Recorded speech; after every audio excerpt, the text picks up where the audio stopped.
This is going to be a controversial statement, but literacy is a huge problem in our schools, and part of that issue does start in the home. Now, don't get me wrong, it is the job of teachers and of schools to educate students. But when I have 15, 16-year-old kids in my grade 10, 11, 12 classes who are unable to read full sentences on my tests, that's a problem that the school system cannot solve. And by cannot solve, what I mean is at this point, it is now too late to recover the lost learning. And literacy does start in the home. There are studies that show that reading with your child at home increases their literacy skills. And I get that it is tiring being a parent, and I get that a lot of people are not in the position where they can give the time to sit down with their kid and teach them to read. But I am not saying that you need to do that. What I am saying is go to the library with your kid.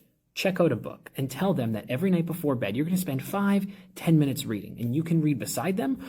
They can read on their own if that's what they prefer, but you need to be encouraging in them, spending time every day reading. Because I guarantee you that alone, if you do just that, your child will be more prepared than 50 to 70% of the students in the education system. And that's not the fault of elementary school teachers. Elementary school teachers try their best to teach your kids to read, to help them learn and analyze and understand. But we can't force your kids to do homework. We can't force your kids to do the readings. We can't force your kids to learn. And listen, I get it. When kids don't want to learn something, they're not going to learn it. I just taught my accounting unit, and a lot of kids really bombed the test because they were overwhelmed by the content. They didn't like the content. They wanted to get back to what the rest of the course was about, and they did poorly. But here's the thing. When I was in high school, I was forced to take grade 12 calculus, even though I didn't need it for my university applications. And I told the school straight up that I wasn't going to go to class and I was going to fail the course. They're like, oh, no, you won't. And I'm like, I have my top 6. I know what I need to do. I ended up failing my grade 12 calculus course, got a 35. My overall top 6 average was still a 93. I still got into my program. When I took calculus the next year in university, my teachers were like, you're not going to be prepared. I still got myself a 70.